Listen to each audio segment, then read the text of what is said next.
नमस्कार, आप देख रहे हैं एसआर टाइम और आपके साथ में हूं रंजना त्रिपाठी।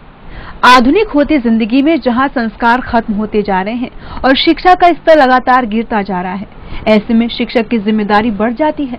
हम आपको शिक्षक दिवस के मौके पर 2 शिक्षकों के बारे में बताने जा रहे हैं, जिसमें से एक खुद तो अशक्त हैं, लेकिन बच्चों का भविष्य सशक्त बनाने का काम कर रहे हैं और दूसरे शिक्षक न होते हुए भी बच्चों में संस्कार का बीज बो रहे हैं। ज्ञान का दान ही सबसे बड़ा है, जिसे कोई ना लूटे। ज्ञान का दान ही सबसे बड़ा है, जिसे कोई ना लूटे। ज्ञान का रिश्ता सच्चा रिश्ता।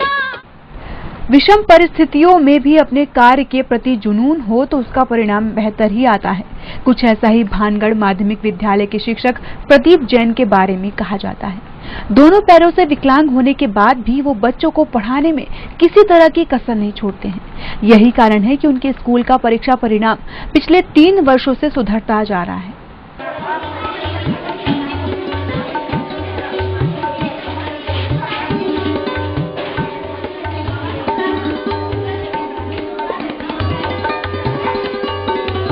यह है भानगढ़ माध्यमिक विद्यालय के शिक्षक प्रदीप जैन, जो दोनों पैरों से विकलांग हैं, लेकिन उनकी कमी उनके शिक्षण कार्य में बाधा नहीं बनती, बल्कि वो 5 किलोमीटर का सफर तय करने के बाद जब स्कूल पहुंचते हैं तो बच्चों को ज्यादा उत्साह ऊर्जा के साथ पढ़ाते हैं। सामाजिक विज्ञान विषय पढ़ाने वाले प्रदीप 6ठी, 7वीं और 8वीं कक्षा के बच्चों को पढ़ाते हैं।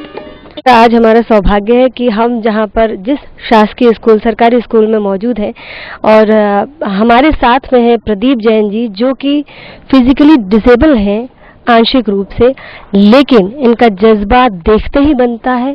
ये मिडिल स्कूल में टीचर हैं, पढ़ाते हैं, सामाजिक विज्ञान पढ़ाते हैं। आइए इन्हीं से बात करते हैं। पहले तो आपका बहुत स्वागत है जी। धन्यवाद। प्रदीप जी, कौन से सब्जेक्ट्स आप पढ़ाते हैं? मैं जी सामाजिक विज्ञान पढ़ाता हूँ, 6ठी, 7वीं, 8वीं तीनों क्लासों को जी। कितने वर्षों से आप शिक्षा के क्षेत्र में हैं? मैं करीब 17 वर्ष हो चुके हैं और शिक्षा के क्षेत्र में हूँ और बच्चों को पढ़ाना मेरा सौभाग्य है, बस यही है। आप किसी और क्षेत्र में भी जा सकते थे, क्योंकि आप फिजिकली डिसेबल हैं, तो आपको कोटा भी मिल सकता था, मगर आप इस क्षेत्र में ही क्यों आए? बिल्कुल सही है आप, क्योंकि मेरा क्षेत्र जो था, मेरा एम.कॉम किया है मैंने, तो एम.कॉम करने के साथ साथ मुझे ऐसा लगा भी कई बार कि मेरी फील्ड बहुत अच्छी होना चाहिए, सीए बनना चाहिए, पर बाद में कुछ परिस्थितियां गांव की बच्चों की देखी तो ऐसा लगा कि शिक्षा देना एक सेवा का कार्य है और शिक्षा से बड़ा दान कुछ हो नहीं सकता। यही भावना के साथ मैंने आगे इसी फील्ड में आना तय किया। तो बहुत अच्छी बात आपने हमसे बातचीत में कही कि इन्हें ऐसा लगा गांव के बच्चों को देख के कि यहाँ जो जरूरत है वो शिक्षा की है, सही व्यक्ति द्वारा शिक्षा दिए जाने की है, तो इसीलिए इन्होंने किसी और फील्ड को न चुनते हुए शिक्षा को अपना क्षेत्र बनाया। आगे हम आपसे जानना चाहेंगे कि आप चल नहीं पाते हैं, किस कारण से चल नहीं पाते हैं? बचपन में क्या है कि मुझे पोलियो हुआ था। पोलियो होने से क्या है, दोनों पैरों में प्रॉब्लम हो चुकी है, तो इस कारण से मैं चल नहीं पाता हूँ। बाकी इलाज भी वगैरह काफी कुछ किया है, लेकिन उसमें कोई फायदा नहीं हुआ इसका। तो आपको नहीं चल पाने के कारण आपका बाधा बनता है, पढ़ाने में आपको तकलीफ होती है क्या? नहीं, ऐसी कोई बाधा मैंने तो आज तक इस चीज को कभी सोचा भी नहीं और ऐसी कोई प्रॉब्लम आई भी नहीं, ना तो बच्चों को भी ऐसा कुछ महसूस नहीं होता है। बच्चे भी सारे मुझसे प्रसन्न हैं, सभी, ऐसा कुछ भी बाधा नहीं आती। जी, हम बच्चों से भी बात करेंगे कि उन्हें आपसे पढ़ना कैसा लगता है आगे, लेकिन आपसे पहले ये जानना चाहेंगे कि आपका रूटीन क्या रहता है, रोजाना की जो दिनचर्या है वो क्या रहती है?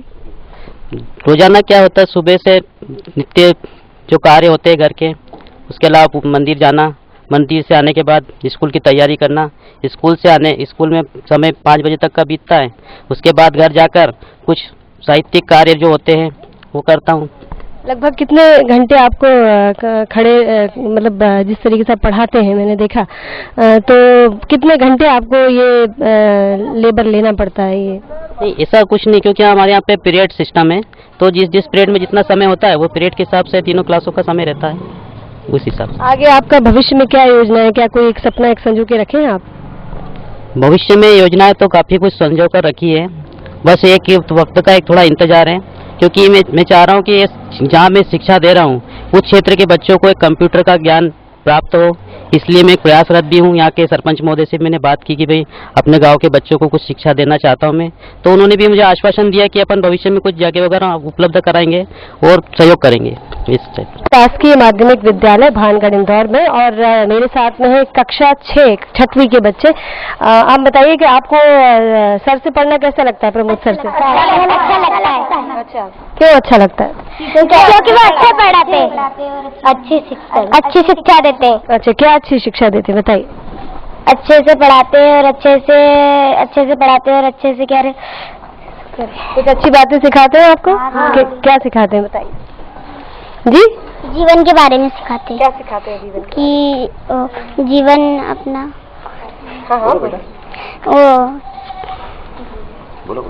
जीवन के बारे में प्रमोद जैन जी, जो कि इनके शिक्षक हैं, हालांकि आंशिक रूप से लाचार हैं, लेकिन उन्होंने अपनी फिजिकल डिसेबिलिटी को अपने मस्तिष्क पर, अपने माइंड पर हावी नहीं होने दिया। उनकी आत्मबल, उनकी आत्मशक्ति, इच्छा शक्ति बहुत ज्यादा प्रबल है। बच्चों को पढ़ाते हैं डेली, हमारी तरह जो रूटीन हम फॉलो करते हैं उस तरीके की वो मेहनत भी करते हैं। हमें और आपको ये बात सीखना चाहिए कि हम छोटी छोटी बातों में परेशान हो जाते हैं, खुद को लाचार महसूस करते हैं, लेकिन यहाँ ये देखने वाली बात है कि प्रमोद जैन जी पिछले 17 सालों से इसी स्कूल में शिक्षा का कार्य कर रहे हैं, शिक्षा देने का कार्य कर रहे हैं। प्रदीप जैन के स्कूल में तबादला होने के बाद से स्कूल के परिणाम में भी सुधार आया है, जो एक अच्छे शिक्षक की पहचान है। ये कहना गैर वाजिब नहीं होगा कि प्रदीप जैन जैसे समर्पित शिक्षक के शिक्षक दिवस के मायने को सार्थक करते हैं। ये जरूरी नहीं कि बच्चे। इस अवसर पर बहुत बहुत शुभकामनाएं और बहुत बहुत धन्यवाद। सबसे बड़ा है जिसे कोई ना लूटे, ज्ञान का दान ही सबसे बड़ा है जिसे कोई ना लूटे, ज्ञान का रिश्ता सच्चा रिश्ता। कहते हैं कि एक अच्छा शिक्षक वो है जो बच्चों को शिक्षा के साथ साथ संस्कार भी दे, लेकिन ऑटो चालक सुभाष पवार शिक्षक न होते हुए भी बच्चों को संस्कार देने का काम कर रहे हैं।